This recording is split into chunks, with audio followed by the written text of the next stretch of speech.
دوا بەدوای پەرستنی ڕووداوامنیەکان لە هەندێک ناوچەی عێراق بە سەدان خێزانی عەرەب ڕوان لە ناوچەکانی کەرکووک کردووە و بە شێوەیەکی شاراوە لە شارەکەدا جێگیر بوون.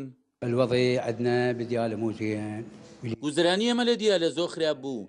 سەرەتاکانی شەڕی تایەفی لەوێ دەرکەوت بوون لەوەش بترازێت بە بەردەوامی بردومان لەسەر شارەکەمان هەبوو بۆیە ناچار بووین دیالە بەجێ بێڵین و ڕوو لە کەرکووک بکەین. نخاف من الأحداث تسبق. دەترسین دۆخەکە ئاڵۆزتر و خراپتر بێت بۆیە بە ناچاری دیالەمان جێهێشتووە و هاتووینەتە کەرکووک. کەرکووک شارێکی ئارامە و ئارامەکەی وای کردووە کەرکووک هەڵبژێرین. احنا مهاجرين من صلاح الدين. ئێمە لە پارێزگای سەلاحەدینەوە ئاوارە بووین. ئاوارەبوونیشمان بەهۆی بردومانی داعش لەلایەک و سوپای عێراق لەلایەکی ترەوە بووە. مەترسیەوەشمان هەبوو کە مناڵەکانمان تیا بچێت. خان و ماڵمان جێهێشتووە بۆی مناڵەکانمان بپارێزین. ئەندامێکی ئەنجومەنی پارێزگای کەرکووکیش بوونیە و خێزانە عەرەبانە لە کەرکووک با ڕەشە بۆ سەراسایشی شارەکە وەسف دەکات. فێر نەبوون یعنی کە ئیدارە کە مەجلیس تەعاملمان لەگەر ئاوارە چۆنە بێ.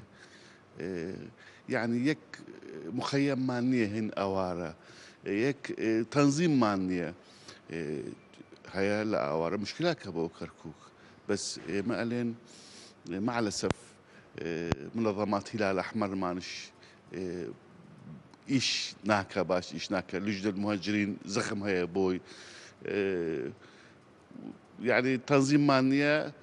ئەگەر تەنزیممانش نەبوو سەیترەمانش نەبوو مشکلەکەم بۆ من والله خەتەری يعني ئێستا ئەوارە لە تکرید دێ لە حەوجێ دێ هەمووی خەڵک ساف نین. ئەگەر ئیرهابیەکانیش خوتەیان هەیە لە گەریان دێ بۆ کەرکووک ئەوە يعني شورتە بە ئیجرئات بکە استخباراتمان هەیە ئەسایشمان هەیە بە ئیجرئات بکە. بە پێمارێکە دەست کورسات نیوز کەوتووە بەهۆی گرژی وەڵەوزیەکانی ئەم دواییانەوە زیاتر لە 8,000 خێزانی عەرەب لە ناوچەکانیان بار و مەستوت کریتەوە ڕویان لە کەرکووک کردووە. عومەر غەریب، کورسات نیوز، کەرکووک.